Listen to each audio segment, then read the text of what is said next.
اعوذ باللہ من الشیطان الرجیم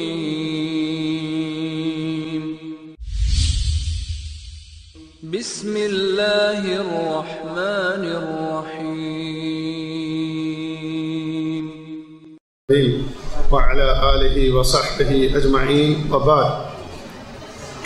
قابل احترام دوستوں، بھائیوں اور بزرگوں، جیسے کہ میں نے اعلان کیا تھا کہ آئندہ جمعہ کا درس فضیلت الشیخ محمد طارق حفظہ اللہ تعالی کا ہوگا، تو وہ الحمدللہ تشریف لے آئے ہیں۔ تو 1 بجے چونکہ ہمارا درس شروع ہونا ہے، تو 5 منٹ میں آپ بھائیوں کے لوں گا۔ پہلی گزارش تو یہ ہے کہ گرمی بڑی شدت کی پڑ رہی ہے، اور آئندہ 10-15 دن جو ہے شاید یہ شدت برقرار رہے گی۔ تو جو ہی گرمی بڑھتی ہے اور جب سردیوں کے موسم میں سردی بڑھتی ہے، تو ہمارے بھائی جو ہیں وہ تھوڑا کمزور پڑ جاتے ہیں۔ یعنی تعداد کے اعتبار سے جو تعداد ہماری ایک نارمل موسم میں رہتی ہے، وہ تعداد شدت کے موسم میں نہیں رہتی۔ اب وجہ کیا ہے؟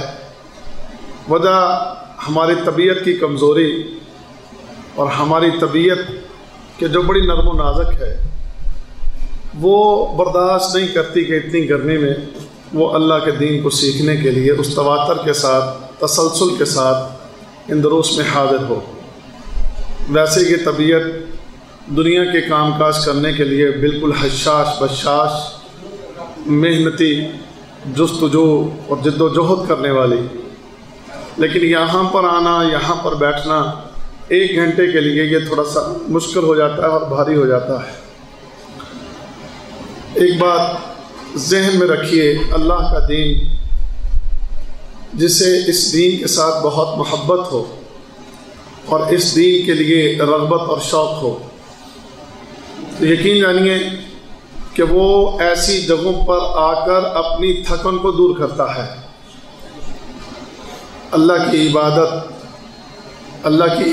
اللہ کا ذکر ایک ایسی چیز ہے کہ جو انسان کی تھکاوٹ کو اتار دیتی ہے۔ حضرت فاطمہ رضی اللہ عنہا نبی صلی اللہ علیہ وسلم کے پاس آئیں اور آ کر کہنے لگی کہ بابا جان، گھر میں ہمارے پاس تو خادم یا ملازم نہیں ہے، چکی بھی میں خود چلاتی ہوں آٹا پیسنے کے لیے، گھر کے کام کاج بھی سارے میں خود کرتی ہوں، میں تھک جاتی ہوں۔ نبی کریم صلی اللہ علیہ وسلم نے ارشاد فرمایا تھا، فاطمہ رات کو سونے سے پہلے تم ایک تسبیح کر لیا کرو جو تمہارے لیے فائدہ مند رہے گی۔ وہ تسبیح کون سی تھی؟ سبحان اللہ والحمد للہ واللہ اکبر۔ فرمایا سونے سے پہلے تم یہ 33 مرتبہ یہ تسبیح کر لیا کرو۔ تو حضرت فاطمہ رضی اللہ عنہا سونے سے پہلے اس تسبیح کو کیا کرتی تھی، تو اس کی وجہ سے اللہ ان کی ساری تھکاوٹ دور کر دیتا تھا۔ اللہ کا ذکر تھکاوٹ کو دور کر دیتا ہے۔ اللہ کے دین کے لیے کہیں جمع ہونا، اکٹھا ہونا، یہ دلوں کے اطمینان کا سبب ہوتا ہے۔ اللہ تعالیٰ نے فرمایا الا بذکر اللہ تطمئن القلوب، خبردار اور آگاہ رہو، اللہ کے ذکر سے دلوں کو اطمینان ملتا ہے۔ نبی کریم صلی اللہ علیہ وسلم نے فرمایا کہ جب لوگ کسی جگہ اکٹھے ہوتے ہیں، جمع ہوتے ہیں، اور ان کے جمع ہونے کا مقصد، اکٹھا ہونے کا مقصد صرف یہ ہوتا ہے کہ وہ اللہ کے دین کو سنیں، اللہ کے دین کی بات ہو، قرآن کی بات ہو، حدیث کی بات ہو، تو نبی کریم صلی اللہ علیہ وسلم نے فرمایا کہ فرشتے جو ہیں، کچھ ایسے فرشتے ہیں کہ جن کی اللہ نے یہ ڈیوٹی لگا رکھی ہے کہ وہ ایسی محفلوں کو تلاش کرتے ہیں کہ جن محفلوں میں اللہ اور اللہ کے دین کی بات ہو رہی ہو۔ ان محفلوں کو تلاش کرتے کرتے وہ جب اس محفل میں پہنچتے ہیں جہاں اللہ کا ذکر ہوتا ہے، تو وہ وہاں پر اکٹھے ہو جاتے ہیں، جمع ہو جاتے ہیں، اور دوسروں کو بھی آواز لگاتے ہیں، دوسرے فرشتے جو ہیں ان کو بھی بلاتے ہیں۔ نبی صلی اللہ علیہ وسلم نے فرمایا پھر فرشتوں کی جماعت وہاں پر اکٹھی ہوتی ہے، زمین سے لے کر آسمان تک فرشتوں کی قطاریں لگ جاتی ہیں۔ اور پھر وہ فرشتے جو ہیں اس محفل کے اوپر اپنے پروں کا سایہ کر دیتے ہیں. وہ فرشتے جو ہیں، یہ باتیں اب آپ نے بار بار سن رکھی ہیں، اس لیے آپ کو شاید اتنا جو ہے نا وہ اپیل نہیں کرتی، اتنا اٹریکشن نہیں آپ کو ان باتوں میں شاید اتنی نظر آتی. مگر نہ یہ باتیں جب ہم کہیں نئی جگہ پر جا کر کرتے ہیں تو چہرے کھل اٹھتے ہیں. اللہ اکبر. چہرے کھل ہی نہیں اٹھتے، بلکہ جہاں ہم یہ بات کرتے ہیں اللہ نئی کسی جگہ پر تو حال یا وہ میدان وہ جگہ سبحان اللہ کی آواز سے گونج اٹھتی ہے، اور یہاں ڈڈ ہو گئے لگتا ہے. اللہ ہدایت دے. دین کی بات سبحان اللہ. ہمارا تو دل کرتا ہے ان باتوں کو بار بار بیان کرنا، ہمارا تو دل نہیں بھرتا اللہ کے فضل سے. ہمارا تو ایمان اپنا اور تازہ ہوتا ہے. اللہ کرے ان دلوں کو سخت ہونے سے بچاؤ. یہ دلوں کی سختی ہے کہ کوئی اچھی بات سن کر بھی آپ کے چہروں پر رونق نہ آئے اور آپ کی زبانیں اللہ کی تعریف بیان نہ کریں. یہ دلوں کی سختی ہے. اللہ سے پناہ مانگو کہ یہ دل سخت نہ ہو جائے. سبحان اللہ. یہ کوئی چھوٹی سی بات نہیں ہے، یہ کوئی بہت بڑی بات ہے کہ آسمان تک فرشتوں کی قطاریں لگ جائیں اور فرشتے اپنے پروں سے اس محفل کے اوپر سایہ کر دیں. اور نبی صلی اللہ علیہ وسلم نے فرمایا کہ اس محفل میں موجود ایک ایک بندے کا نام اللہ کی بارگاہ میں لیا جاتا ہے کہ کون کون وہاں پر بیٹھا تھا، کون کون وہاں پر بیٹھ کر اللہ تیرے دین کی باتیں سن رہا تھا. اور پھر اسی وجہ سے اللہ تعالیٰ اس محفل میں بیٹھے ہوئے تمام لوگوں کے گناہوں کو بخش دیتا ہے. اللہ ہمارے گناہوں کو بھی بخش دے. اللہ تعالیٰ ہم پر بھی اپنی نظر کرم فرما دے. تو ان عظیم محفلوں میں میرے بھائیوں شرکت کرنا اپنے لیے ایک اعزاز سمجھیں، اپنے لیے ایک بہت بڑی غنیمت سمجھیں، اس کو اپنے لیے رحمت سمجھیں. اس رحمت سے منہ مت پھیرا کرو. گرمی کی شدت اور سردی کی شدت، اس سے گھبرا کر یہ چھٹیاں کرنا اور غیر حاضر ہونا اور دور ہو جانا، یہ ہمارے دلوں کو بھی سخت کر دے گا. یہ ہمارے دلوں کو بھی سخت کر دے گا. اللہ کے ذکر سے آپ جتنے غافل ہوں گے اتنا ہی آپ کا دل سخت ہوگا. پچھلے درس میں نے ایک حدیث بیان کی تھی کہ نبی صلی اللہ علیہ وسلم نے فرمایا کہ لا تکثروا الکلام بغیر ذکر اللہ. اللہ کے ذکر کے بغیر زیادہ کلام نہ کیا کرو. اللہ اکبر. کیونکہ اگر آپ اللہ کے ذکر کے علاوہ زیادہ باتیں کرتے ہیں، ان کثرت الکلام بغیر ذکر اللہ ہے کہ اللہ کے ذکر کے بغیر جو تم زیادہ باتیں کرتے ہو تو یہ کیا ہے؟ یہ قسوۃ للقلب ہے. یعنی اس سے دل جو ہے وہ سخت ہو جاتا ہے. اور جب دل سخت ہو جاتا ہے تو سخت دل والا اللہ کی رحمت سے دور ہوتا ہے. سخت دل والا کہاں ہوتا ہے؟ اللہ کی، اور اللہ کی رحمت سے دور ہوتا ہے. دلوں کی نرمی کے لیے اگر چاہتے ہو کہ یہ دل نرم رہے تو کثرت سے اللہ کا ذکر کیا کرو، اور کثرت سے ایسی محفلوں میں بیٹھا کرو کہ جہاں اللہ کا ذکر ہوتا ہے، جہاں پر دین کی باتیں ہوتی ہیں. یہ دل، اور جس دور سے ہم گزر رہے ہیں اس دور میں جتنی منافقتیں ہیں اور اس دور میں جتنی اللہ کی نافرمانیاں ہیں، ان منافقتوں کی وجہ سے، نافرمانیوں کی وجہ سے، کفر کی وجہ سے، شرک کی وجہ سے دل سخت سے سخت ہوتے چلے جا رہے ہیں. دلوں کے اوپر زنگ بڑھتا چلا جا رہا ہے. دل جام ہوتے جا رہے ہیں. تو ان جام دلوں کو اور ان سخت دلوں کو نرمی میں بدلنے کے لیے اور ان دلوں کو اللہ کے دین کی طرف مائل کرنے کے لیے بہت بہت بہت ضروری ہے کہ آپ ایسی محفلوں میں مسلسل باقاعدگی سے آتے رہیں. اللہ کے دین کی باتیں جب بندہ بار بار سنتا ہے اور وہ قرآن کی اور حدیث کی باتیں جب ضرب لگاتی ہیں دل پر، تو پھر یہ دل جو سخت ہو چکا، جام ہو چکا، تو اس کے اندر پھر نرمی پیدا ہوتی ہے. پھر آہستہ آہستہ وہ زنگ اتر جاتا ہے اور وہ سختی دور ہو جاتی ہے. پھر یہ کھل اٹھتا ہے. تب یہ اللہ کی بات سنتا ہے، دین کی بات سنتا ہے، اپنے خالق و مالک کی بات کو سنتا ہے، تو وہ دل اس کو قبول کرتا ہے، دل خوش ہو جاتا ہے، اور پھر جب یہ دل خوش ہوتا ہے تو پھر دل کی خوشی زبان پر بھی آتی ہے، چہرے پر بھی آتی ہے۔ دل کی خوشی کو زبان بھی بیان کرتی ہے اور چہرہ بھی بیان کرتا ہے، اور جب یہ چیز نہ ہو تو پھر دیکھو گے چہرے بھی سخت ہیں، مزاج بھی سخت ہیں، اور جناب زبانیں بھی جو ہیں وہ بھی بڑی عجیب و غریب قسم کے کلام کرتی ہیں۔ تو اب بغیر کسی تاخیر کے ہم اپنے آج کے معزز مہمان فضیلت الشیخ محمد طارق حفظہ اللہ تعالیٰ کو دعوت دیں گے۔ تو یہ چند کلمات جو میں نے آپ بھائیوں کے سامنے عرض کیے ہیں وہ اس لیے تاکہ ہم ان محفلوں کے ساتھ جڑے رہیں، اللہ کے دین کو سیکھتے رہیں، اور اللہ کے دین کے لیے دوسروں کو بھی دعوت دیتے رہیں اور ترغیب دلاتے رہیں۔ اللہ تعالیٰ مجھے بھی عمل کی توفیق دے اور آپ کو بھی اللہ تعالیٰ عمل کی توفیق دے۔ پوری توجہ کے ساتھ، پورے دھیان کے ساتھ باتیں سنا کرو، اپنے دل میں اتارا کرو ان باتوں کو، اور جو باتیں ایسی ہوں کہ جو تمہارے اعمال کو درست کرنے والی ہوں ان کو یاد کر لیا کرو، تاکہ وہ باتیں تمہیں سارا دن اور پورا ہفتہ یاد رہیں اور تم اللہ کی، اپنے خالق کی، اپنے مالک کی عبادت اور اطاعت کرتے رہو۔ اللہ عمل کی توفیق دے۔ بغیر کسی تاخیر کے فضیلت الشیخ محمد طارق حفظہ اللہ تعالی۔ السلام علیکم ورحمۃ اللہ وبرکاتہ۔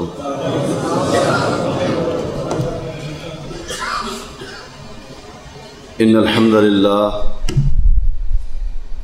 نحمده ونستعینه ونستغفره ونعوذ باللہ من شرور انفسنا ومن سیئات اعمالنا، من يهده الله فلا مضل له ومن يضلل فلا هادي له، واشهد ان لا اله الا الله وحده لا شريك له، واشهد ان محمدا عبده ورسوله، من يطع الله ورسوله فقد رشد واهتدى، ومن يعص الله ورسوله فقد ضل وغوى، اما بعد فإن خير الحديث كتاب الله، وخير الهدي هدي محمد صلى الله عليه وسلم، وشر الأمور محدثاتها، وكل محدثة بدعة، وكل بدعة ضلالة، وكل ضلالة في النار۔ يا أيها الذين آمنوا اتقوا الله حق تقاته ولا تموتن إلا وأنتم مسلمون۔ يا أيها الناس اتقوا ربكم الذي خلقكم من نفس واحدة وخلق منها زوجها وبث منهما رجالا كثيرا ونساء، واتقوا الله الذي تساءلون به والأرحام إن الله كان عليكم رقيبا۔ يا أيها الذين آمنوا اتقوا الله وقولوا قولا سديدا يصلح لكم أعمالكم ويغفر لكم ذنوبكم، ومن يطع الله ورسوله فقد فاز فوزا عظيما۔ اللهم صل على محمد وعلى آل محمد كما صليت على إبراهيم وعلى آل إبراهيم إنك حميد مجيد۔ اللهم بارك على محمد وعلى آل محمد كما باركت على إبراهيم وعلى آل إبراهيم إنك حميد مجيد۔ رب اشرح لي صدري ويسر لي أمري واحلل عقدة من لساني يفقه قولي۔ اللهم انفعنا بما علمتنا وعلمنا ما ينفعنا وزدنا علما، سبحانك لا علم لنا إلا ما علمتنا إنك أنت العليم الحكيم۔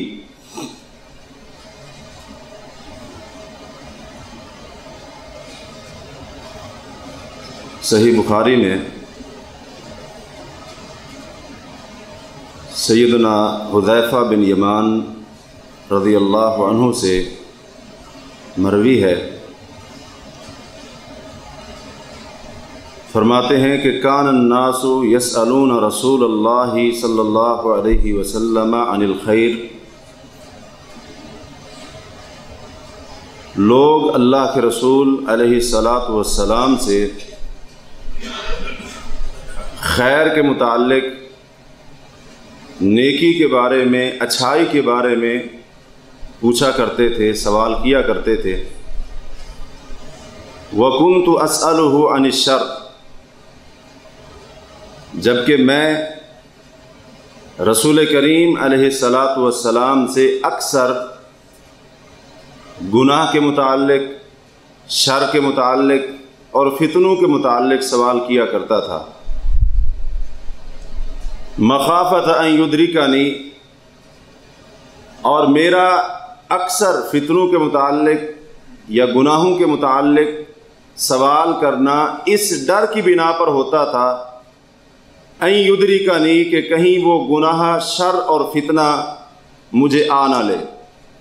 اور ایک روایت کے لفظ ہیں مخافت ان آتیہ، میرا زیادہ تر فتنوں کے متعلق، برائی کے متعلق سوال کرنا اس ڈر کی وجہ سے ہوتا تھا کہ کہیں میں وہ گناہ اور غلطی کر نہ بیٹھوں اور اس شر اور فتنے کے اندر مبتلا نہ ہو جاؤں۔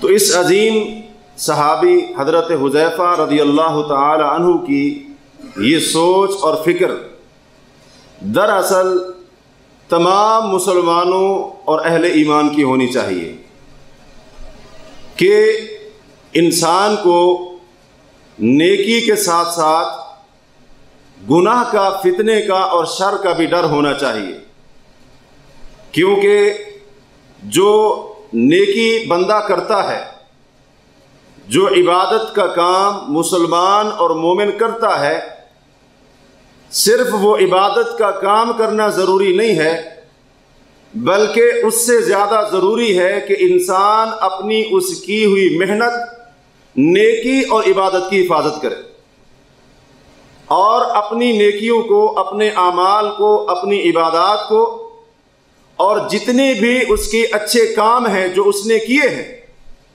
ان کو تمام ایسی چیزوں اور کاموں سے بچائے جو اس کے اعمال کو برباد کرنے والی۔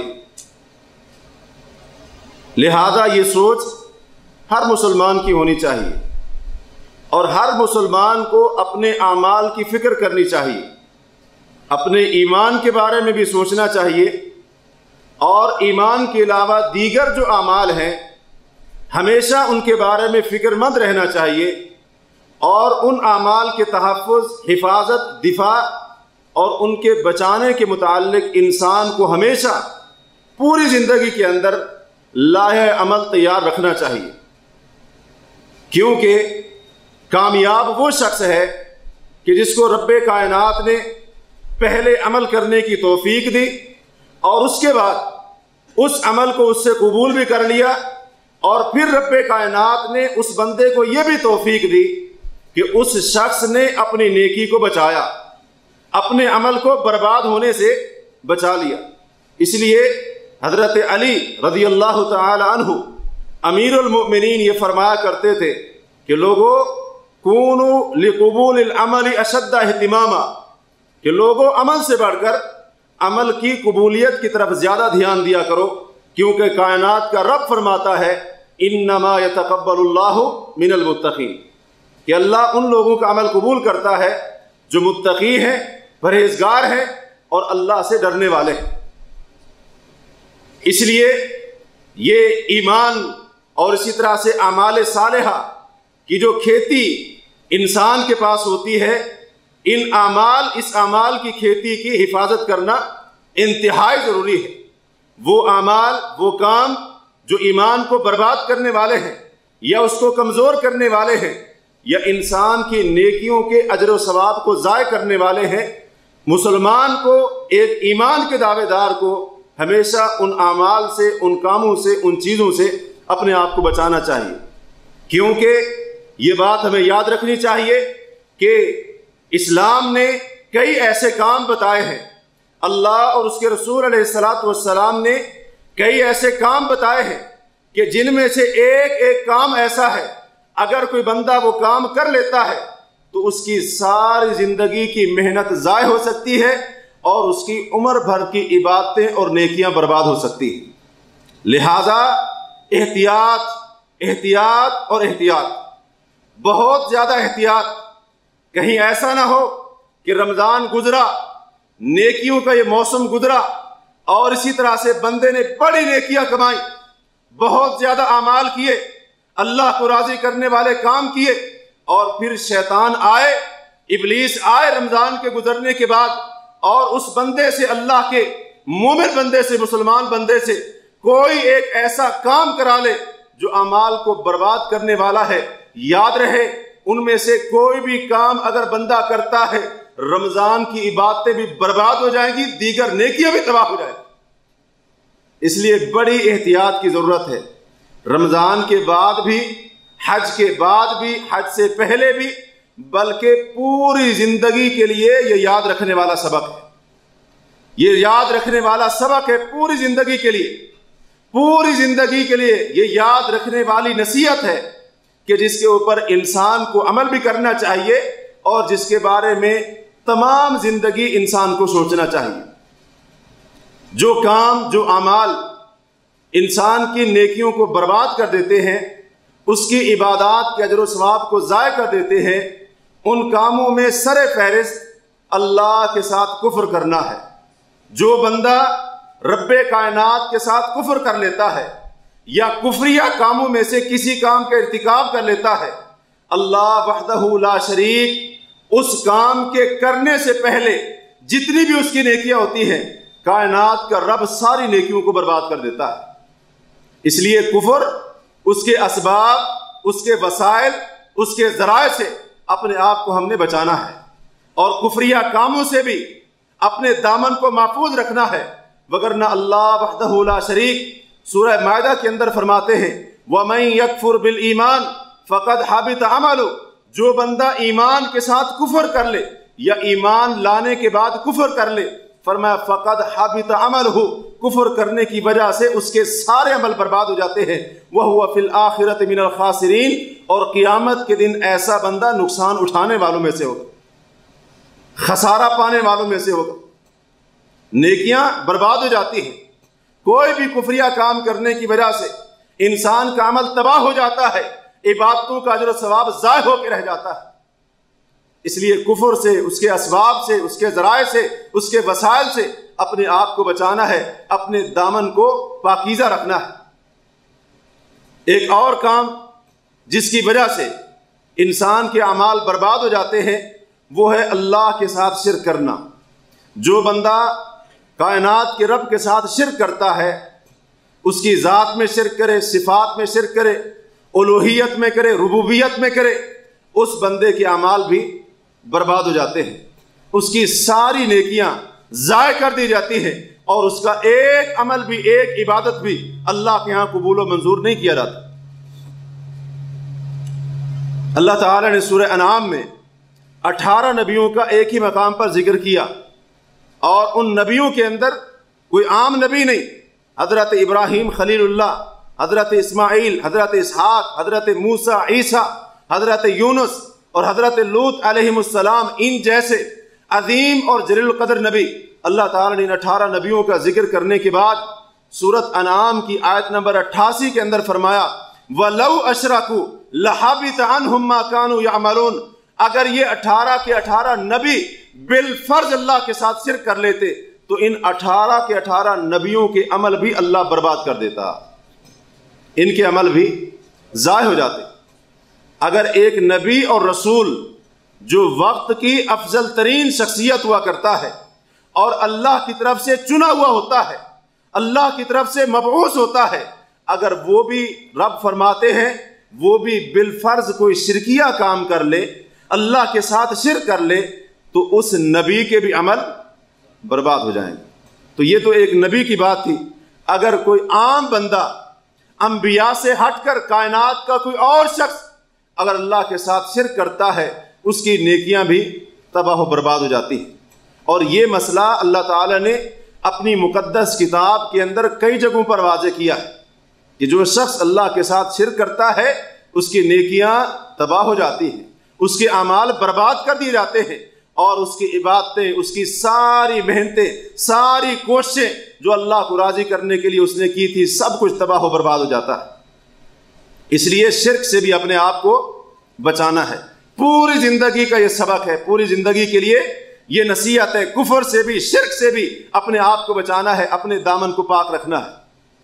اسی طرح ایک اور کام جس کی وجہ سے انسان کے عمل برباد ہو جاتے ہیں، نیکیاں تباہ کر دی جاتی ہیں اور اعمال کا کوئی اجر و ثواب اللہ کے ہاں نہیں ملتا، وہ کام یہ ہے کہ بندہ انسان اللہ کی آیات کو جھٹلا دے، اللہ کی آیات کی، اللہ کی نشانیوں کی تکذیب کر دے، اور اسی طرح آخرت کی ملاقات کی، قیامت کے دن جو ملاقات ہوگی اللہ تبارک و تعالی سے، اس آخرت کی ملاقات کی بھی تکذیب کر دے، اس کو جھٹلا دے، کہے یہ جھوٹ ہے، یہ غلط ہے، یہ سچ نہیں ہے، ایسا نہیں ہو سکتا۔ اس قسم کے الفاظ استعمال جو بندہ کرتا ہے قیامت کے متعلق اور اسی طرح سے آخرت کی ملاقات کے متعلق، اس بندے کے عمل بھی برباد ہو جاتے ہیں، اس بندے کے عمل بھی تباہ و برباد ہو جاتے ہیں، نیکیاں ضائع ہو جاتی ہیں، عبادتوں کا اجر و ثواب اللہ تبارک و تعالیٰ کے ہاں رائے گاں کر دیا جاتا ہے۔ اللہ تعالیٰ فرماتے ہیں والذین کذبوا بآیاتنا ولقاء الآخرہ حبطت اعمالہم هل یجزون الا ما كانوا یعملون، وہ لوگ جنہوں نے اللہ کی آیات کو جھٹلا دیا، رب کی آیات کی تکذیب کر دی، اللہ کی نشانیوں کو جھٹلا دیا، ولقاء الآخرہ، اور اسی طرح سے آخرت کی ملاقات اس کو بھی جھٹلا دیا، اس کی بھی تکذیب کر دی، فرمایا حبطت اعمالہم، ان کے عمل برباد ہو گئے، ان کی نیکیاں ضائع ہو گئی اور ان کی اچھائیاں سب کی سب تباہ و برباد ہو گئی، کوئی اجر و ثواب ملنے والا نہیں ہے۔ آج بڑے افسوس کا مقام ہے مسلمانوں کی اکثریت کا، یہ ذہن بنتا جا رہا ہے آخرت کے متعلق، مسلمان ہیں، کلمہ پڑھنے والے ہیں، ایمان کے بڑے بڑے دعوے کرنے والے ہیں، کہتے ہیں کیا جنت کیا جہنم، کچھ بھی نہیں ہے۔ یہ جنت اور جہنم جناب قیامت آئے گی، مرنے کے بعد دوبارہ زندہ کیا جائے گا، اسی طرح سے قبر کے اندر عذاب ہوگا، اسی طرح سے حشر کی سختیاں وغیرہ، جنت اور جہنم، اللہ کا دیدار، اعمال کا تولا جانا، اعمال ناموں کا ملنا، پل صراط کے اوپر گزرنا، کہتے سب جھوٹ ہے۔ یہ اکثر مسلمانوں کی آج یہ سوچ بنتی جا رہی ہے، اور جو بندہ آخرت کی ملاقات کو جھٹلاتا ہے، اللہ کی آیات کو جھٹلاتا ہے اور اللہ کی آیات کی تکذیب کرتا ہے، کہتا ہے یہ سب جھوٹ ہے، اور کئی تو کہتے ہیں نا سب مولویوں کی باتیں لوگوں کو ڈرایا ہوا ہے، ایسے کچھ بھی نہیں ہے، آگے جو کچھ بھی ہے یہی دنیا میں آگے کچھ بھی ہونے والا، یہ بھی مسلمانوں کی باتیں ہیں، یہ بھی کلمہ پڑھنے والوں کی باتیں ہیں، انہی کی زبان سے یہ باتیں نکلتی ہیں، یہ اقوال نکلتے ہیں۔ اللہ تعالیٰ فرماتے ہیں جو بندہ ہماری نشانیوں کو جھٹلاتا ہے، آخرت کی ملاقات کو جھٹلاتا ہے، حبطت اعمالہم، وہ بندہ سن لے کہ اس کے عمل برباد ہو چکے، نیکیاں ضائع ہو چکی ہیں۔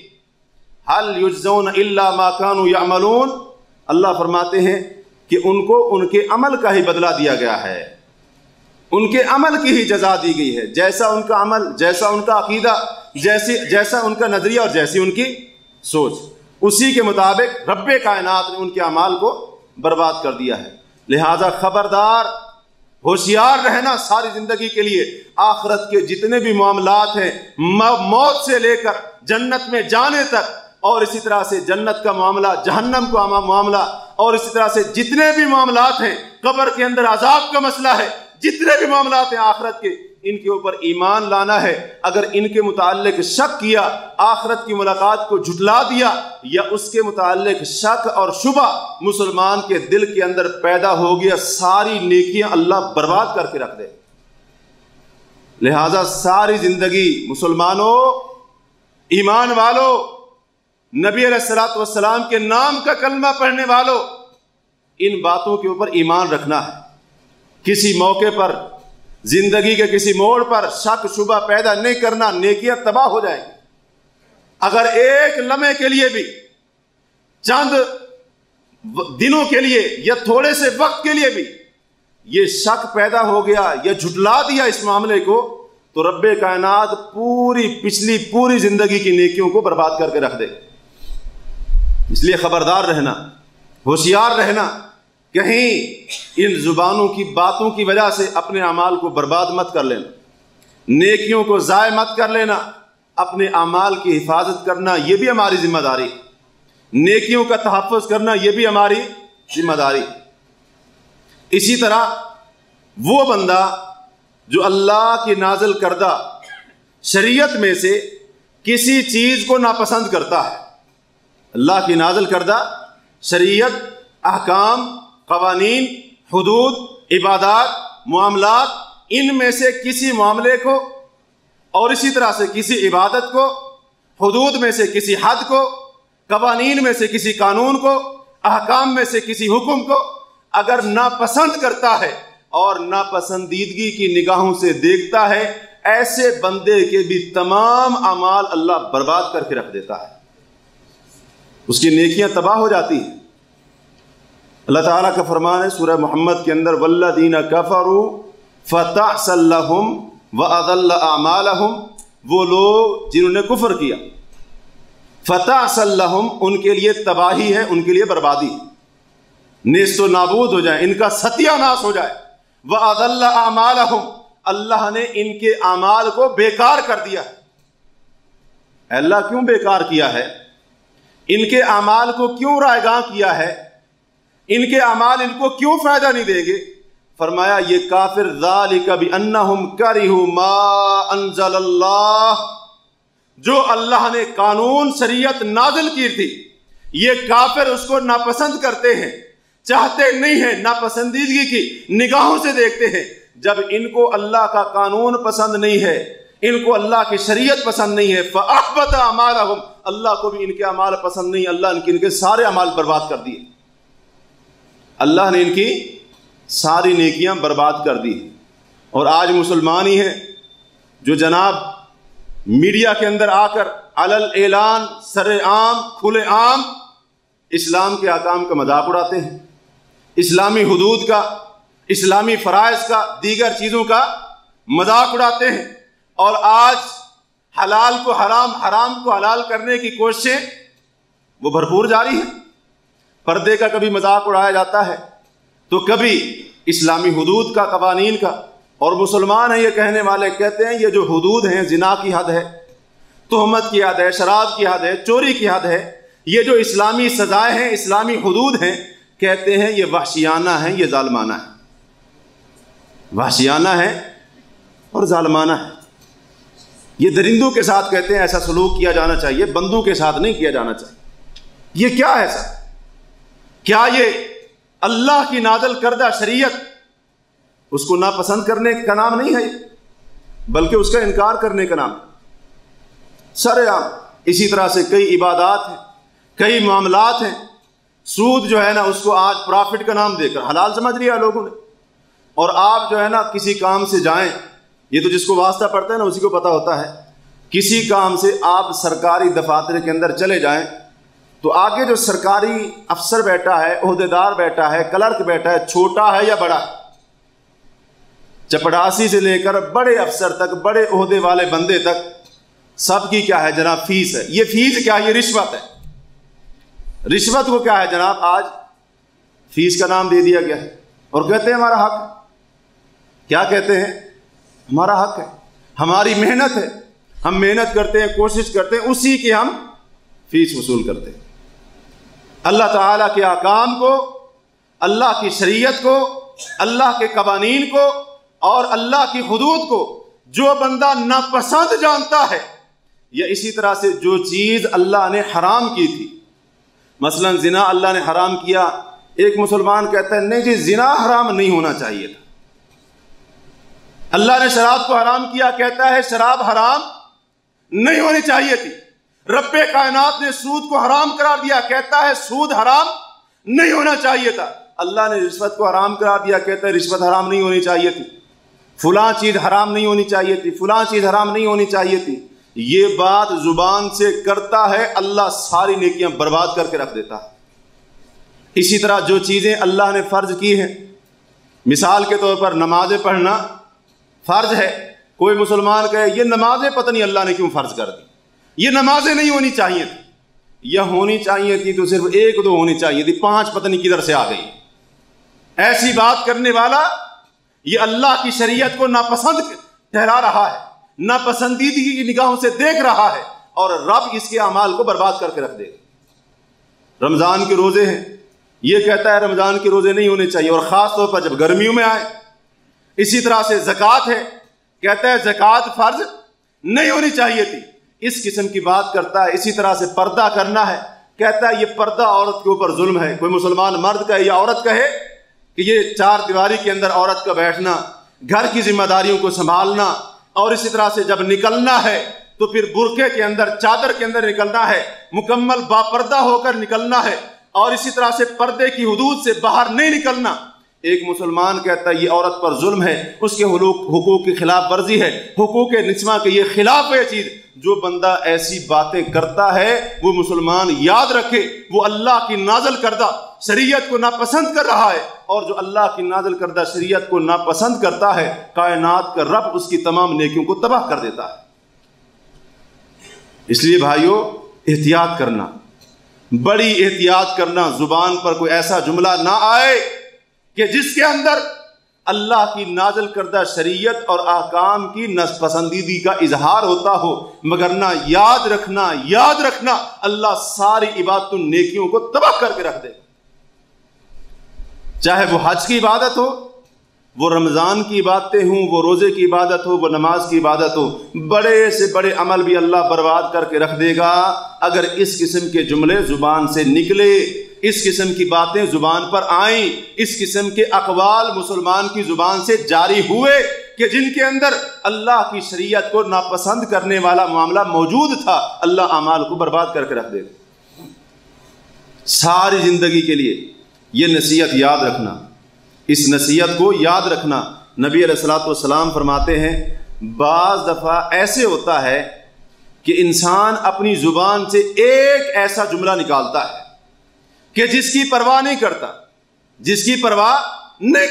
ایک جملہ اور ایک لفظ اپنی زبان سے نکالتا ہے، اور اللہ وحدہ لا شریک اس ایک جملے کی وجہ سے رب کائنات اس کو اتنا جہنم کی گہرائی میں ڈالتا ہے جتنا مشرق اور مغرب کے درمیان کا فاصلہ ہے۔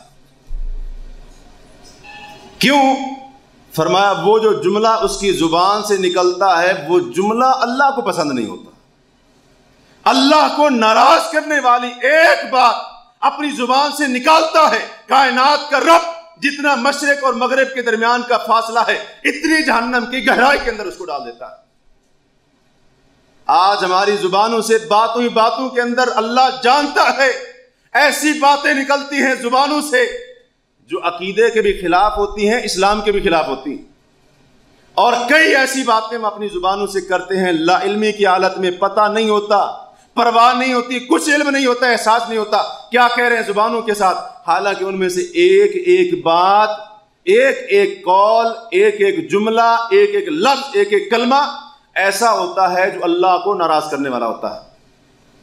لہذا رب کائنات نے جو شریعت نازل کی ہے، جو احکام نازل کیے ہیں، وہ عین عدل و انصاف کے اوپر مبنی ہے، عین عدل و انصاف کے اوپر۔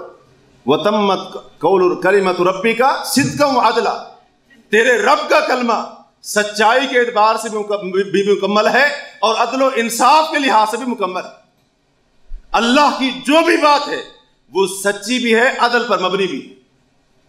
یہ مسلمان کا یقین ہونا چاہیے، ایمان ہونا چاہیے۔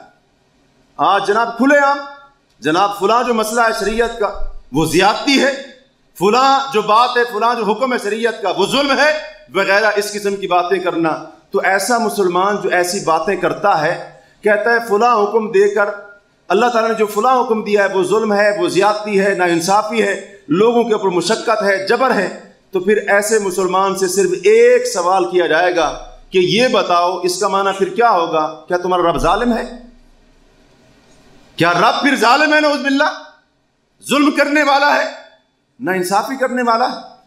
نہیں بھائیو، اللہ وحدہ لا شریک نے ہر معاملے کے اندر، ہر چیز کے اندر، ہر قانون کے اندر، ہر حد کے اندر، ہر مسئلے کے اندر عدل و انصاف سے کام لیا ہے۔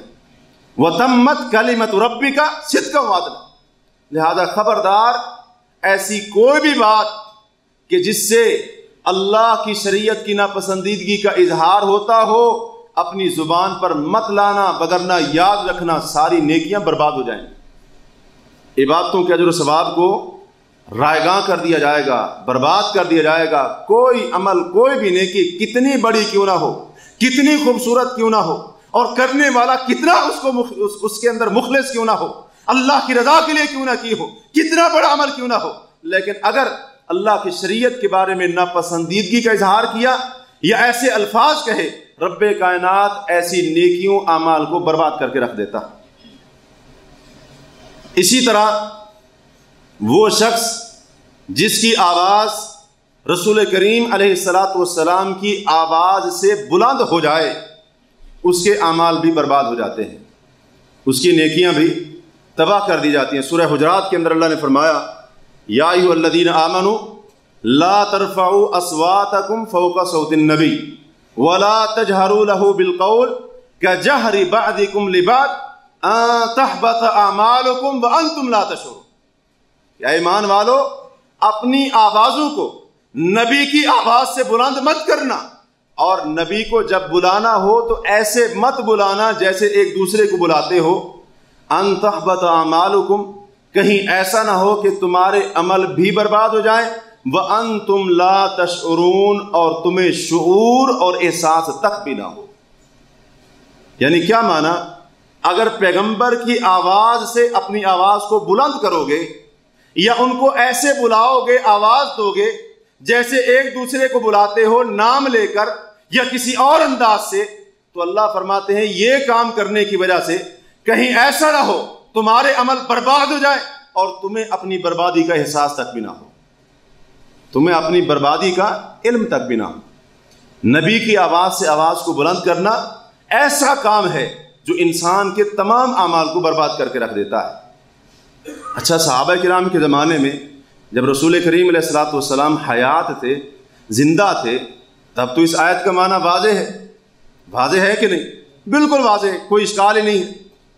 اب سوال یہ ہے کہ موجودہ زمانے کے اندر کیا اس آیت کا حکم باقی ہے؟ جی ہاں، باقی ہے۔ اس آیت کا حکم موجودہ زمانے کے اندر بھی باقی ہے۔ وہ کیسے؟ کیونکہ نبی کریم صلی اللہ علیہ وسلم اگرچہ وفات پا چکے ہیں، لیکن آپ کی آواز آج بھی دنیا کے اندر موجود ہے کہ نہیں؟ کہاں پر ہے؟ صحیح بخاری اٹھائیے، نبی کی آواز آپ کو ملے گی صلی اللہ علیہ وسلم۔ صحیح مسلم میں کیا ہے؟ اللہ کے بندو، اللہ کے رسول صلی اللہ علیہ وسلم کی احادیث آپ کی آواز نہیں ہے تو اور کیا ہے؟ آپ صلی اللہ علیہ وسلم وفات پا گئے، لیکن صحیح احادیث کی صورت میں آپ کی آواز آج بھی آپ کی آواز آج بھی موجود ہے۔ اور الفاظ کے اوپر غور کریں، اللہ نے یہ نہیں فرمایا کہ پیغمبر کے سامنے آواز کو بلند مت کرو، لا ترفعوا اصواتکم فوق صوت النبی، کہ نبی کی آواز سے اپنی آوازوں کو بلند مت کرنا۔ تو اللہ کے رسول علیہ السلام کی آواز آج بھی موجود ہے، لہذا مسلمانوں نبی کی آواز کے اوپر آواز کو بلند مت کرنا، وگرنہ نیکیاں تباہ ہو جائیں گی، اعمال برباد کر دیے جائیں گے، اور اللہ نے فرمایا تمہیں اپنی بربادی کا احساس بھی، علم بھی نہیں ہوگا، شعور بھی نہیں ہوگا، پتہ بھی نہیں چلے گا، ساری نیکیاں برباد ہو جائیں گی، سارے عمل اللہ برباد کر دے گا اور پتہ بھی نہیں چلے گا۔ اچھا جی، موجودہ زمانے کے اندر نبی کی آواز کے اوپر آواز کیسے بلند ہوگی؟ اس کی پہلی ممکنہ صورت یہ ہے کہ انسان رسول کریم علیہ السلام کی حدیث پیش کی جائے اور بندہ بے ادبی کرتے ہوئے، گستاخی کرتے ہوئے اور اس کے تقدس کو پامال کرتے ہوئے نبی علیہ السلام کی حدیث پڑھی جا رہی ہو اور بندہ اپنی باتیں کر رہا ہو، نبی کی پڑھی جانے والی حدیث کے اوپر اپنی آواز کو بلند کر رہا ہو۔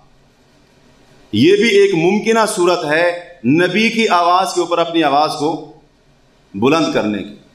لہذا اے اہل ایمان، جب رسول کریم علیہ السلام کی احادیث پڑھی جا رہی ہوں، سنائی جا رہی ہوں اور ان کو پڑھ کر بیان کیا جا رہا ہو، خاموشی کے ساتھ سنا کرو، آواز بلند مت کرنا، عین ممکن ہے کہ اللہ اس کی وجہ سے اعمال کو برباد کر دے، کیونکہ اللہ نے فرمایا ان تحبط اعمالکم وانتم لا تشعرون، کہیں ایسا نہ ہو تمہارے عمل برباد ہو جائیں اور تمہیں شعور تک نہ۔ اس کی دوسری ممکنہ صورت یہ ہے، بلکہ یقینی صورت ہے، کہ انسان احادیث صحیحہ کا انکار کر دے، احادیث صحیحہ کا انکار کر دے۔ اور آج تو ماشاءاللہ بہت سارے مسلمانوں کے اندر یہ فتنہ پھیل چکا ہے، فتنہ انکار حدیث۔ واضح طور پر بخاری مسلم کی حدیث، دیگر کتب حدیث کے اندر جو صحیح احادیث رسول کریم علیہ الصلوۃ والسلام کی موجود ہیں، ان کا جو ہے نا کھلے عام، یعنی یہ نہیں ہوتا کہ تعویل کرتے ہوئے، نہیں، بلکہ واضح الفاظ کے اندر ان کا انکار کر دیا جاتا ہے۔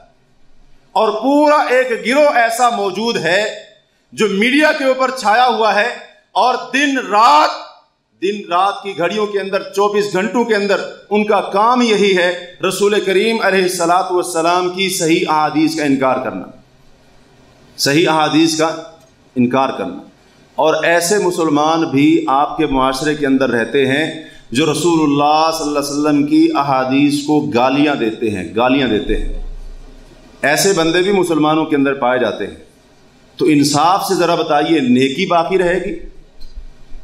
جو مسلمان اللہ کے رسول صلی اللہ علیہ وسلم کی احادیث کا انکار کر رہا، کہتا ہے یہ حدیث ہے ہی نہیں، بالکل انکار، اور کوئی ڈھکی چھپی بات نہیں، بالکل واضح طور پر واضح الفاظ کے اندر انکار کر دیتا ہے، یا رسول کریم علیہ الصلوۃ والسلام کی احادیث کو گالی دیتا ہے، اس کا کوئی عمل باقی نہیں رہا، اس کی کوئی نیکی اس کے نام اعمال کے اندر نہیں ہے، اس کی ساری نیکیاں رب کائنات نے تباہ و برباد کر کے رکھ دی۔ تیسری صورت، موجودہ زمانے میں نبی علیہ الصلوۃ والسلام کی آواز کے اوپر اپنی آواز کو بلند کرنے کی یہ ہے کہ صحیح احادیث کا وہ معنی کرنا جو اس حدیث سے مقصود نہ ہو، یعنی ایسا معنی کرنا حدیث کا جو اپنی خواہش کے مطابق ہو، یا اپنے مسلک قول و فعل کی تائید کرنے کے لیے اللہ کے رسول صلی اللہ علیہ وسلم کی احادیث کے اندر تعویل کرنا، حالانکہ وہ معنی نہ ہو جس مقصد کے لیے نبی علیہ الصلوۃ والسلام نے وہ حدیث بیان فرمائی تھی، وہ معنی نہ ہو۔ ایک بندہ کیا کرتا ہے، اس معنی سے حدیث کو پھیر کر اس کی خواہش میں، اس کے دل کے اندر، اس کے نفس کے اندر جو معنی آیا ہے، موجود ہے، اس کے مطابق حدیث کا معنی اور مفہوم بیان کرتا ہے۔ تو یہ بھی رسول اللہ صلی اللہ علیہ وسلم کی آواز کے اوپر اپنی آواز کو بلند کرنے کے مترادف ہے، کیونکہ رسول کریم علیہ الصلوۃ والسلام کی آواز، آپ کی حدیث، وہ مسلمان کی کسی اور طرف رہنمائی کرتا ہے، لیکن یہ بندہ اس معنی اور مفہوم کو بگاڑ کر اور اس کو بدل کر اپنا معنی اور مفہوم، تو یہ آپ صلی اللہ علیہ وسلم کی آواز کے اوپر اپنی آواز کو بلند کرنے والی بات ہوگی۔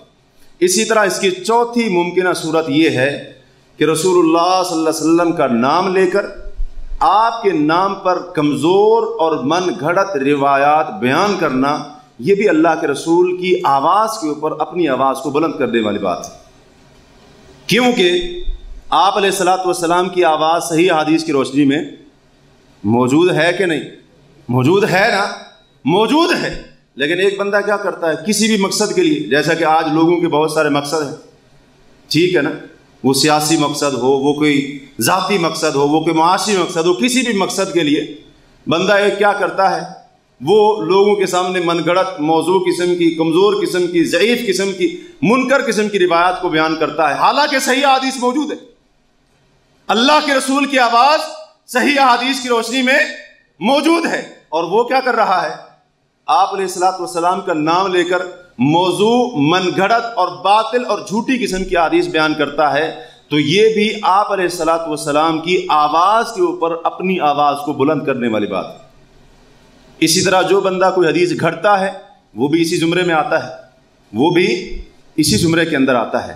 اسی طرح اس کی پانچویں صورت موجودہ زمانے کے اندر یہ بھی ہے کہ سنت کے نام پر، اللہ کے رسول صلی اللہ علیہ وسلم کی سنت کے نام پر لوگوں میں بدعات کو عام کرنا، سنت کے نام پر بدعات کو عام کرنا، بدعات کی ترویج کرنا، اشاعت کرنا، لوگوں کے اندر بدعات کو پھیلانا، نئے نئے کام دین کے اندر ایجاد کر کے ان کو رسول اللہ صلی اللہ علیہ وسلم کے طریقے کا نام دینا، سنت کا ان پر لیبل لگانا، جو بندہ ایسے کرتا ہے وہ بھی رسول اللہ صلی اللہ علیہ وسلم کی آواز کے اوپر اپنی آواز کو بلند کرنے کی کوشش کر رہا ہے، اور جو بندہ ایسے کرتا ہے کائنات کے رب کا اعلان ہے اس کے سارے عمل برباد کر دیے جاتے ہیں۔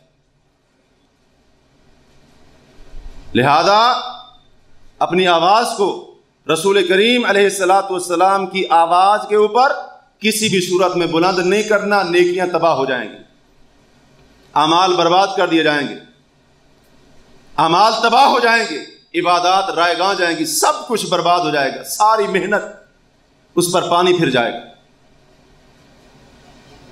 اسی طرح ایک اور چیز جس کی وجہ سے عمل برباد ہو جاتے ہیں وہ یہ ہے کہ انسان کا مکمل طور پر دنیا میں مشغول ہو جانا، دنیا کے پیچھے بھاگنا، ہر وقت دنیا دنیا دنیا، اور اس کی سوچ دنیا کی محبت کا اس پر غالب آ جانا، اس کی آرائش زیب و زینت کی محبت کا اس کے دل کے اندر گھر کر جانا۔ جس بندے کی یہ کیفیت ہوتی ہے کہ وہ ہر وقت دنیا کے پیچھے بھاگتا ہے، دنیا کے علاوہ اس کو کچھ اور نہیں سوچتا، ایسے بندے کے عمل بھی برباد ہو جاتے ہیں، ایسے بندے کی نیکیاں بھی تباہ ہو جاتی ہیں۔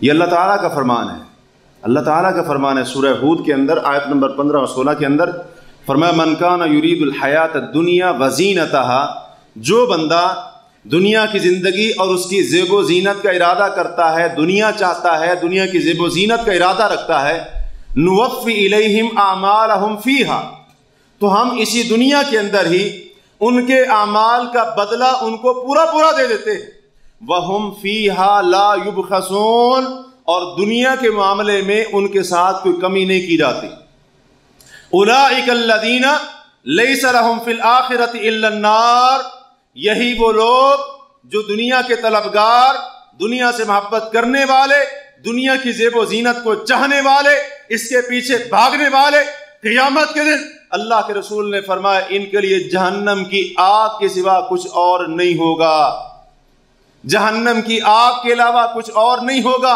صرف اور صرف جہنم کی آگ ہوگی۔ وَحَبِطَ مَا صَنَعُوا فِيهَا، اور جو نیکیاں دنیا کے اندر کی تھی وہ بھی برباد ہو گئیں۔ وَبَاطِلٌ مَا كَانُوا يَعْمَلُونَ، آئندہ بھی جو عمل کریں گے وہ بھی باطل ہو جائیں گے، وہ بھی باطل ہو جائیں گے۔ اس لیے دنیا کے پیچھے بھاگنا، ہر وقت دنیا کی محبت، دنیا کا خیال، ہر وقت دنیا کو حاصل کرنے کی کوشش اور لگن اور چاہت، اور اسی کے پیچھے بھاگنا، اسی کی طرف توجہ دینا، جو بندہ اس چیز کے اندر مشغول ہو جاتا ہے، اللہ تعالیٰ فرماتے ہیں وَحَبِطَ مَا صَنَعُوا فِيهَا، اس دنیا کے اندر جو نیک اعمال کیے تھے وہ سارے عمل برباد ہو گئے، اور جو آئندہ کریں گے وہ بھی باطل ہو گئے، وہ بھی باطل ہو گئے۔ اس لیے مسلمانوں، دنیا اور اس کی محبت کو اپنے اوپر غالب نہیں آنے دینا، وگرنہ نیکیاں تباہ ہو جائیں گی، نیکیاں برباد ہو جائیں گی، اور یہ اللہ تعالیٰ کا اعلان ہے، اس کے اندر کوئی شک نہیں ہو سکتا۔ اسی طرح جس بندے کی عصر کی نماز چھوٹ جاتی ہے اس بندے کے بھی سارے عمل برباد ہو جاتے ہیں، جس بندے کی عصر کی نماز چھوٹ جاتی ہے اس کی ساری نیکیاں برباد ہو جاتی ہیں۔ صحیح بخاری کی حدیث ہے، حضرت ابو الملیح رحمہ اللہ جو تابعی ہیں وہ بیان کرتے ہیں کہ ہم صحابی رسول حضرت بریدہ رضی اللہ تعالیٰ عنہ کے ساتھ ایک غزوے میں تھے، ایک جنگ میں تھے۔ کہاں پر تھے؟ کہاں پر تھے؟ جنگ میں تھے۔ اور آج تو ہم ماشاءاللہ امن و امان کی صورتحال میں ہیں، جنگ بھی نہیں ہوتی، کوئی ایسا معاملہ نہیں ہوتا، لیکن اللہ جانتا ہے کہ ہماری نمازیں ضائع ہو جاتی ہیں، اور کئی کے عصر کی نمازیں۔ اور یہ عام بات ہے کہ مارکیٹ کے اندر، کیونکہ عام دنوں کے اندر، جمعہ کے علاوہ عام دنوں کے اندر آپ احباب زیادہ جانتے ہیں کہ ظہر سے لے کر عصر تک کیا ہوتا ہے؟ چھٹی ہوتی ہے، ساری دکان مارکیٹ بند ہوتی ہے۔ اکثریت کیا کرتی ہے؟ ظہر کی نماز کے وقت کہاں چلے جاتے ہیں؟ کمرے میں چلے جاتے ہیں، اور عصر کی نماز بھی وہیں پر چھوڑ کر آتے ہیں۔ ظہر اور عصر کی نماز اس طرح چھوٹ جاتی ہے، فجر کی نماز میں ویسے سوئے رہتے ہیں، باقی رہتی ہے مغرب اور عشاء، اور وہ بھی کس کے ڈر سے پڑھتے ہیں؟ دل کا حال اللہ جانتا ہے، لیکن ظاہری طور پر یہی معلوم ہوتا ہے، کیونکہ آپ دکان پر بیٹھے ہیں، بند کر کے اتنا ٹائم نہیں ہے کہ کمرے میں جائے واپس آ جائے، لہٰذا مسجد قریب ہے، کیا کرو جی، دکان کا شٹر ڈاؤن کرو اور چلو نماز ہی پڑھ لو۔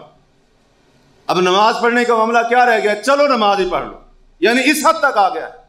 جس بندے کی عصر کی نماز چھوٹ گئی اس کے عمل برباد ہو گئے۔ حضرت بریدہ رضی اللہ عنہ کے ساتھ فرماتے ہیں کہ ہم ایک غزوے کے اندر تھے، جنگ کے اندر تھے، جنگ کی حالت ہے، غزوے کی حالت ہے، اچانک آسمان کے اوپر بادل چھا گئے، وقت کا کوئی پتہ نہیں چل رہا تھا کہ سورج کہاں تک پہنچا ہے، گھڑیاں نہیں تھی، یہ جدید سہولیات نہیں تھی۔ تو حضرت بریدہ رضی اللہ عنہ نے کہا کہ لوگو عصر کی نماز جلدی سے پڑھ لو، کہیں ایسا نہ ہو کہ لیٹ ہو جائے بادلوں کی وجہ سے، کیونکہ میں نے رسول اللہ صلی اللہ علیہ وسلم کو فرماتے ہوئے سنا تھا، من ترک صلاۃ العصر فقد حبط عملہ، جس بندے نے عصر کی نماز چھوڑ دی اس کے عمل برباد ہو گئے۔ اور مسند احمد میں بھی حدیث موجود ہے، اس کے الفاظ یہ ہیں، من ترک صلاۃ العصر متعمدا حتی تفوت، جس بندے نے جان بوجھ کر عصر کی نماز چھوڑ دی حتیٰ کہ وہ فوت ہو گئی، وہ ضائع ہو گئی، اس کا وقت جاتا رہا، فقد احبط عملہ، اس کے عمل برباد ہو گئے، اس کی نیکیاں تباہ ہو گئیں۔ اور بھائیو انصاف سے بتانا، جو ایک عصر کی نماز چھوڑے اس کی ایک نیکی باقی نہ رہے، اور جس نے کبھی مسجد کا منہ دیکھا نہ ہو اس کی باقی رہیں گی۔ ایک عصر کی نماز چھوڑتا ہے نیکیاں برباد ہو جاتی ہیں، اور جو پانچوں کی پانچوں نہیں پڑھتا، جی میں آیا تو پڑھ لیا، جی میں آیا تو نہ پڑھی، اس کی بچیں گی، اس کا کچھ بھی نہیں بچے، اس کی تو اتنی بربادی ہو گئی کہ اس کا کچھ بھی نہیں بچے گا۔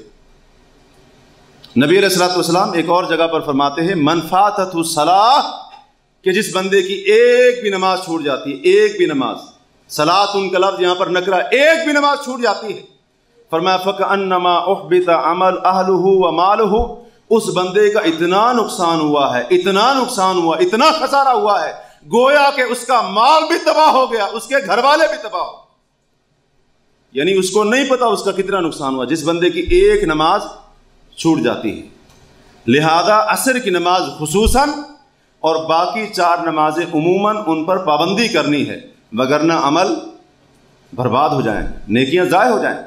اگر چاہتے ہو کہ نیکیاں اللہ کے ہاں قبول ہو جائیں اور ان کا اجر و ثواب ملے، محنت کا پھل ملے، ثمرہ ملے، نتیجہ ملے، اس کے بدلے میں اللہ کی رحمت ملے اور اللہ راضی ہو جائے، جنت بھی دے دے، جنت میں جانا چاہتے ہو، رب کو راضی کرنا چاہتے ہو، عصر کی نماز پر خاص طور پر، باقی 4 نمازوں پر عموماً پابندی کرنی ہوگی، تب اللہ کی رحمتوں کا نزول بھی ہوگا اور اللہ جنت کے دروازے تب کھولے۔ عصر کی نماز نہیں چھوڑنی، وگرنہ ساری نیکیاں برباد ہو جائیں۔ اسی طرح وہ بندہ جو عبادت کرتا ہے لیکن اپنی عبادت کے اوپر تعجب کرتا ہے، عبادت کے اوپر تعجب کرتا ہے، فخر و غرور کرتا ہے، اتراتا ہے، تکبر کرتا ہے، اس بندے کی نیکیاں بھی برباد ہو جاتی ہیں، اس بندے کی نیکیاں بھی تباہ ہو جاتی ہیں، اس کے عمل برباد کر دیے جاتے ہیں، اور اس کا کوئی بھی عمل اللہ تعالیٰ کے اس کو فائدہ دینے والا نہیں ہے۔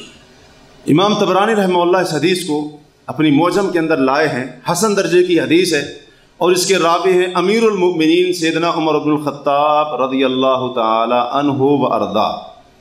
روایت کرتے ہیں کہ رسول کریم علیہ الصلاۃ والسلام نے فرمایا کہ اسلام غالب آئے گا، ایک وقت ایسا آئے گا کہ اسلام غالب آئے گا، اللہ تعالیٰ اسلام کو اس دنیا کے اوپر غلبہ عطا کرے گا، اتنی حد تک اسلام غالب آئے گا، اتنا اسلام کا غلبہ ہوگا اور اسلام ترقی میں ہوگا، حتیٰ کہ آپ علیہ الصلوۃ والسلام فرماتے ہیں تاجر سمندروں کا سفر کریں گے، سمندروں کا سفر کریں گے تجارت کے لیے، اور اسی طرح سے آپ صلی اللہ علیہ وسلم نے فرمایا کہ اللہ کی زمین کے اوپر گھوڑے دوڑیں گے، یعنی جہاد کرنے کے لیے، کافروں سے لڑنے کے لیے، اور اسلامی سلطنت کو وسیع کرنے کے لیے، اسلامی فتوحات کا دائرہ مزید وسیع کرنے کے لیے اللہ کی زمین کے اندر گھوڑے دوڑائے جائیں گے اور اللہ کی زمین پر ان کو اتارا جائے گا۔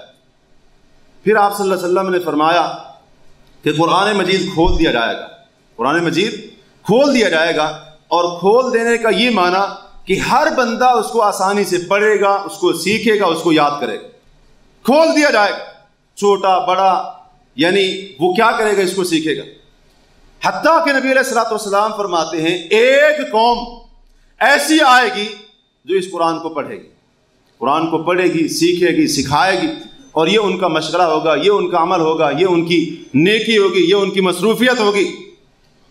پھر آپ صلی اللہ علیہ وسلم فرماتے ہیں وہ لوگ کہیں گے من اقرأ منا، من اعلم منا، من افقہ منا، ہم سے بڑا قاری کون ہے، ہم سے بڑا عالم کون ہے، ہم سے بڑا فقیہ کون ہے، ہم سے زیادہ دین کو سمجھنے والا کون ہے۔ اور اس کے بعد اللہ کے رسول صلی اللہ علیہ وسلم نے صحابہ سے پوچھا اے صحابہ یہ بتاؤ کیا ایسے بندے جو قرآن کو سیکھنے اور سکھانے والے اور بعد میں یہ دعوے کرنے والے ہم سے بڑا عالم کون ہے، ہم سے بڑا فقیہ کون ہے، ہم سے بڑا قاری کون ہے، آپ نے پوچھا صحابہ یہ بتاؤ کیا ایسے لوگوں کے اندر کیا معمولی سی خیر اور بھلائی بھی ہوگی؟ صحابہ نے کہا اللہ و رسول عالم، اللہ اور اس کا رسول بہتر جانتے ہیں۔ تو آپ علیہ الصلوۃ والسلام نے پھر فرمایا اولئک ہم وقود النار، یہی لوگ جہنم کی آگ کا ایندھن بنیں گے، یہی لوگ جہنم کی آگ کا ایندھن بنیں گے۔ یعنی قرآن پڑھنا اور پڑھانا بہت بڑی عبادت ہے، بہت بڑا عمل ہے۔ آپ کئی بار اس کے اوپر محاضرے سن چکے ہیں، درس سن چکے ہیں، بڑا عظیم عمل ہے، بڑی عظیم نیکی ہے۔ لیکن دین کا علم آ جائے، قرآن پڑھنا اور پڑھانا، سیکھنا اور سکھانا، اس کے اوپر تکبر نہیں ہونا چاہیے۔ بندہ یہ نہ کہے دین کا علم حاصل کر کے مجھ سے بڑا عالم کون، بندہ یہ نہ کہے من افقہ منی، مجھ سے بڑا فقیہ کون ہے، مجھ سے بڑا قاری کون ہے، اور مجھ سے بڑا دین کا علم رکھنے والا کون ہے۔ یہ دعوے نہ کرے، کیونکہ ان دعووں سے تکبر کی جھلک بو آتی ہے، اور ان دعووں سے غرور کی بو آتی ہے، اور اس قسم کی باتوں سے فخر کی اترانے کی بو آتی ہے۔ ایسے دعوے اللہ کو پسند نہیں ہیں۔ لہٰذا جو لوگ اس قسم کے دعوے کرتے ہیں یا اس انداز سے تکبر کرتے ہیں، اتراتے ہیں، قرآن کو پڑھنے والے ہوں، اگرچہ پڑھانے والے ہوں، سیکھنے والے ہوں، سکھانے والے ہوں، یہ بڑی سی بڑی عبادت کرنے والے ہوں، اللہ ان کے سارے اعمال برباد کر کے ان کو جہنم کی آگ کا ایندھن بنائے۔ اولئک ہم وقود النار، فرمایا یہی لوگ، اس قسم کے دعوے کرنے والے، جہنم کی آگ کا قیامت کے دن یہی لوگ ایندھن بنے گے۔ لہذا کبھی اپنی عبادت پر اترانا مت۔ اور آج اللہ معاف کرے ہماری تو یہ حالت ہے، اکثر مسلمانوں کی حج کر لے، اس کے نام کے ساتھ حاجی نہ بلاؤ، لڑ پڑے گا آپ کے ساتھ۔ ایسا ہی ہے نا، حاجی صاحب کیوں نہیں کہا، صدقہ کیا، اللہ کے راستے میں خرچ کیا، ہاں جی، مسجد کے اندر پنکھا لگوا دیا، مسجد کو چندہ دیا۔ اب بندہ کہتا ہے نہیں میرا نام لے کر اعلان کرو فلاں صاحب نے اتنے پیسے دیے مسجد کے لیے۔ یہ عبادت کے اوپر کیا ہے؟ تعجب ہی ہے نا۔ اسی طرح دیگر معاملات لے لیں، نماز جو پڑھنے والا ہے وہ دوسروں سب کو کہتا ہے سارے جہنمی ہیں، صرف اکیلا میں جنت میں جاؤں گا۔ عبادت پر تکبر نہیں کرنا، تعجب نہیں کرنا، وگرنہ نیکیاں برباد ہو جائیں گی۔ مسند احمد سنن ابی داؤد کے اندر ضمضم بن جوس الیمامی رحمہ اللہ جو کہ تابعی ہیں، ان کو ایک بار حضرت ابو ہریرہ رضی اللہ تعالی عنہ نے فرمایا کہ اے ضمضم، کبھی بھی کسی کو اپنی زندگی میں یہ مت کہنا کہ اللہ تعالیٰ تیرے گناہوں کو کبھی معاف نہیں کرے گا، یا اللہ تعالیٰ تجھے کبھی جنت میں داخل نہیں کرے گا، یہ کبھی کسی کو مت کہنا۔ میں نے کہا جناب یہ تو ایسا جملہ ہے جب غصے کے وقت ہم اپنے بھائی کو، دوست کو کہہ دیتے ہیں، غصے کی حالت میں کہہ دیتے ہیں، یہ تو ایسا جملہ ہے۔ حضرت ابو ہریرہ رضی اللہ عنہ نے فرمایا میں نے رسول اللہ صلی اللہ علیہ وسلم کو فرماتے ہوئے سنا، آپ نے فرمایا بنی اسرائیل کے اندر دو بندے تھے، ان میں سے ایک بندہ کان مجتہدن فی العبادہ، عبادت کے اندر مجتہد تھا۔ مجتہد مانا بڑی کوشش کرنے والا، اللہ کی عبادت کے لیے بڑی جد و جہد کرنے والا، بہت کوشش کرنے والا، بڑا اللہ کا عبادت گزار، اللہ کی عبادت میں اپنے آپ کو مصروف رکھنے والا۔ اور دوسرا جو اس کا بھائی تھا وہ اللہ کی نافرمانی کرنے والا، ایک عبادت گزار دوسرا گناہ گار۔ اب یہ جو عبادت گزار تھا اپنے دوسرے بھائی کو سمجھاتا تھا کہ گناہ نہ کیا کر، اللہ کی نافرمانی نہ کیا کر، آگے سے وہ جواب دیتا آپ نے جو کہنا تھا کہہ دیا، خلنی وربی انک لم تبعث علی رقیبا، مجھے اور میرے رب کو چھوڑ دو، یعنی یہ میرے اور میرے رب کا معاملہ ہے، آپ میرے اوپر داروغہ بنا کر نہیں بھیجے گئے، نگران بنا کر آپ نے سمجھانا تھا سمجھا دیا، بس کافی۔ حتیٰ کہ سلسلہ چلتا رہا، اس عبادت گزار نے ایک دن اپنے گناہ گار بھائی کو ایک ایسا گناہ کرتے ہوئے دیکھا کہ جس کو بہت بڑا سمجھا۔ اس گناہ کو دیکھ کر اس کو غصہ آ گیا اور کہنے لگا واللہ لا یغفر اللہ لک، اللہ کی قسم اللہ تجھے کبھی معاف نہیں کرے گا، اللہ تجھے کبھی معاف نہیں کرے گا۔ یا آپ فرماتے ہیں کہ اس نے یہ کہا لا یدخلک اللہ الجنت ابدا، اللہ تعالیٰ تجھے کبھی بھی جنت میں داخل نہیں کرے گا۔ حدیث کے الفاظ ہیں اللہ نے دونوں کی طرف فرشتہ بھیجا، ان کی روحوں کو قبض کیا، اپنے سامنے حاضر کیا، اور جو گناہ گار تھا اللہ نے اس کو فرمایا ادخل الجنت برحمتی، میری رحمت کے ساتھ جنت کے دروازے کھلے ہیں، جا جنت میں داخل ہو جا۔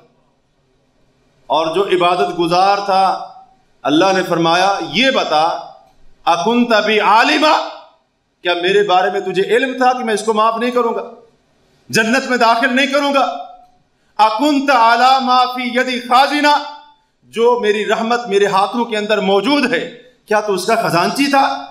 تو نے قسم اٹھا کر کہہ دیا کہ اللہ اس کو معاف بھی نہیں کرے گا، اللہ اس کو جنت بھی نہیں دے گا۔ تجھے کس نے اختیار دیا تھا؟ کس نے تجھے اختیار دیا تھا؟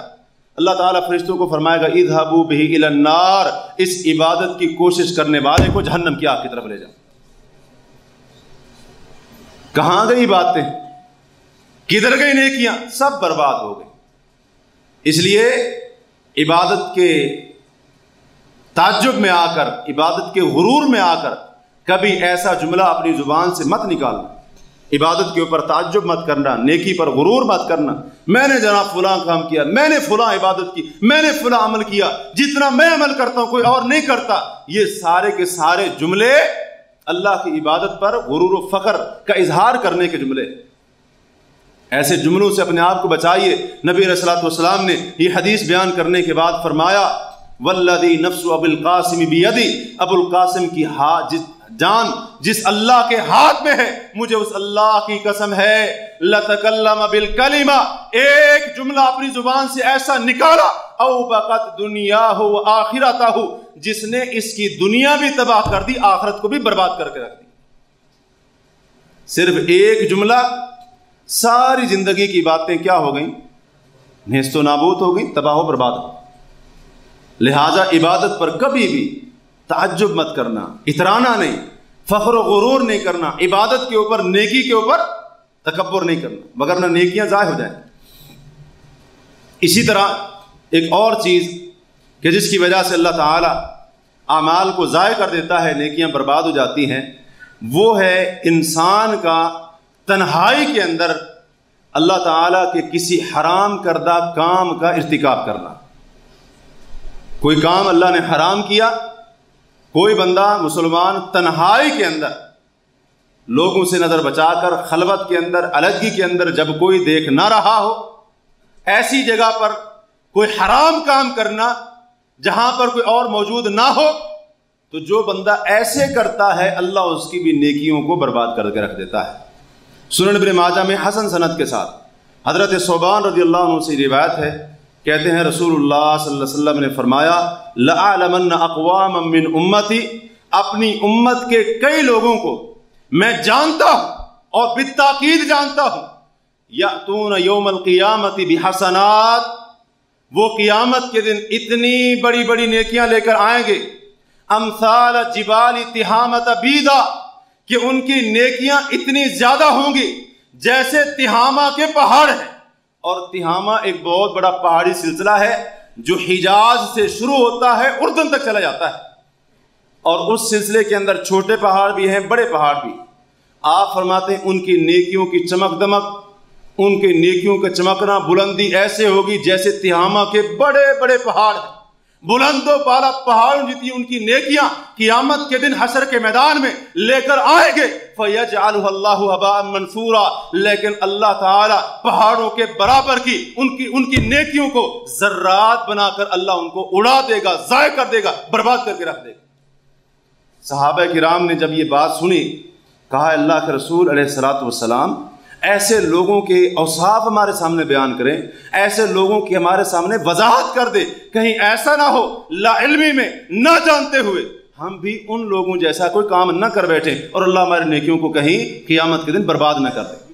تو آپ علیہ الصلوۃ والسلام نے فرمایا اما انہم منکم، اے میرے صحابہ وہ تم ہی میں سے ہوں گے، یعنی اسی امت میں سے ہوں گے، اسی امت میں سے ہوں گے، وَمِن جِلْدَتِكُمْ، اور تمہارے مضبوط اور طاقتور قسم کے لوگوں میں سے ہوں گے، وَيَأْخُذُونَ مِنَ اللَّيْلِ كَمَا تَأْخُذُونَ، اور راتوں کو اٹھ کر ویسے تہجدیں پڑھیں گے، قیام کریں گے، رکوع سجدے کریں گے، اور اللہ کے سامنے کھڑے ہوں گے، اور اللہ کے سامنے کھڑے ہو کر گڑ گڑائیں گے، عاجزی انکساری کریں گے، راتوں کو اٹھ کر نوافل پڑھیں گے، قیام کریں گے۔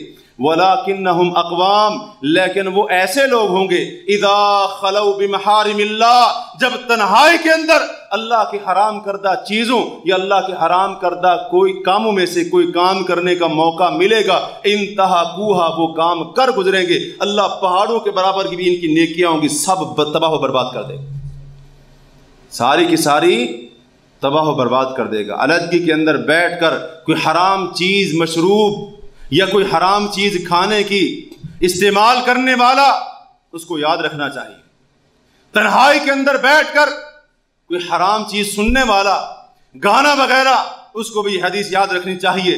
تنہائی کے اندر بیٹھ کر حرام منظر دیکھنے والا، اور اسی طرح سے غیر محرم عورت، اس کے کبھی مناظر وغیرہ اس قسم کے منظر دیکھنے والا، اس کو بھی یہ بات یاد رکھنی چاہیے۔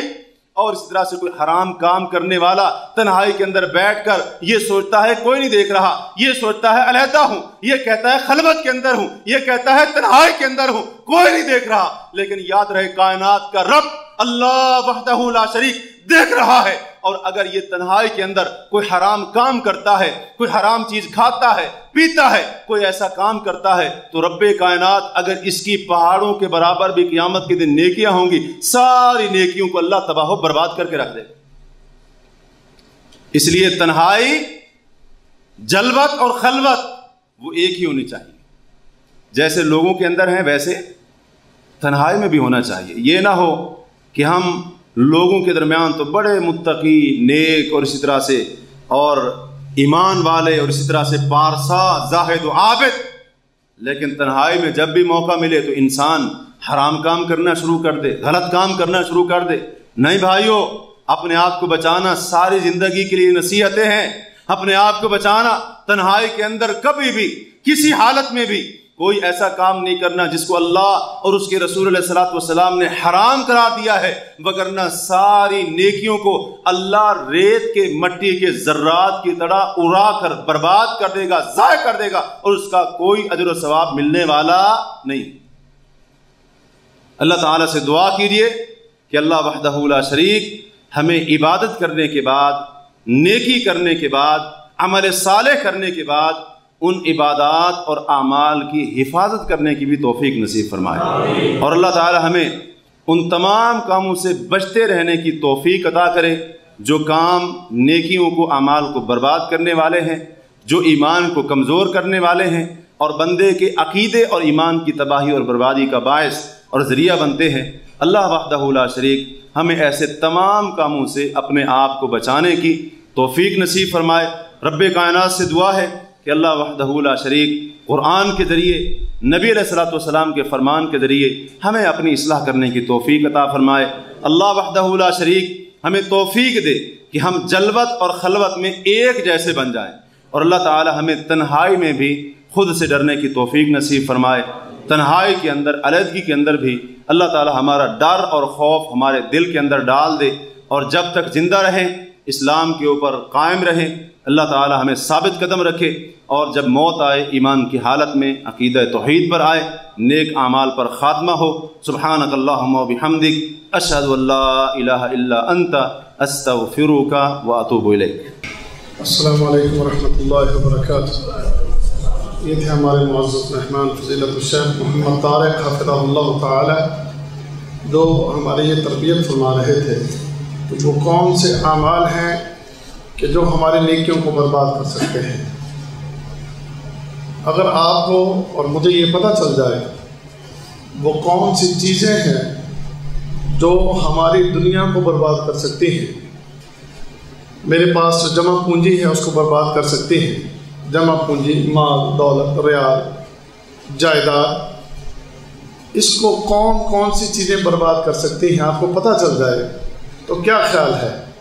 آپ اپنی دولت، اپنی جائیداد، اپنا گھر بار، سونا چاندی، ریال، ڈالر، یورو، اس کو بچانے کی کوشش کریں گے کہ نہیں کریں گے؟ اور بولو، کرو گے کہ نہیں کرو گے؟ کریں گے، یقیناً کریں گے. کون چاہے گا میرا ریال برباد ہو جائے؟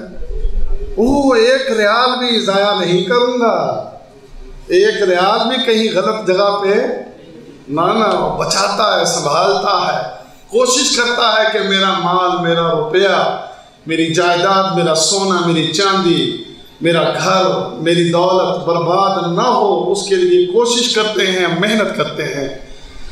اللہ کی قسم، آپ کے مال، آپ کی دولت، سونا اور چاندی سے زیادہ قیمتی آپ کی چھوٹی سی نیکی بھی، آپ کی معمولی سی جو نیکی ہے وہ بھی. قیامت کے دن محمد رسول اللہ صلی اللہ علیہ وسلم نے فرمایا کہ جب میزان لگے گا نا تو بعض لوگوں کے میزان کی کیفیت کیا ہو جائے گی؟ پلڑا برابر آ جائے گا. اب اگر ایک چھوٹی سی نیکی بھی مل جائے، چھوٹی سی نیکی اگر نیکی کے پلڑے میں ڈال دی جائے تو وہ پلڑا بھاری ہو کر اس کو جنت میں داخلہ اس کو مل سکتا ہے.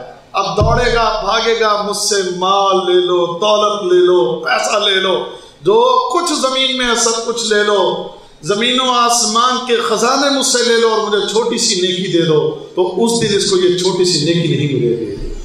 یعنی مال و دولت جو دنیا بلکہ زمین و آسمان میں جتنے خزانے ہیں، یہ جو بھی دنیا کے اعتبار سے، دنیاوی اعتبار سے جو ہماری ضرورت ہے، یہ سارے خزانے ایک طرف اور ایک چھوٹی سی نیکی اس پر حاوی ہے.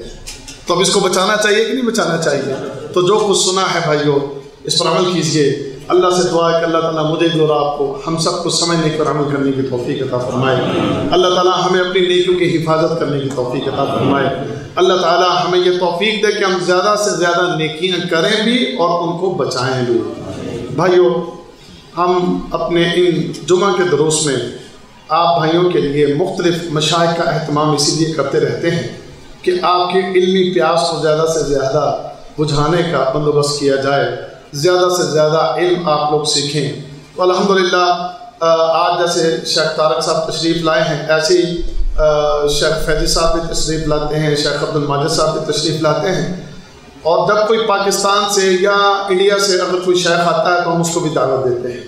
تو آئندہ جمعہ کے لیے بھی ہم نے ایک شیخ کو دعوت دی ہے، پاکستان سے تشریف لائے ہوئے ہیں، فضیلت الشیخ عبد الرحمن شاہین حفظہ اللہ تعالی. بہت بڑے عالم ہیں، کبار علماء میں ماشاءاللہ ان کا شمار ہوتا ہے.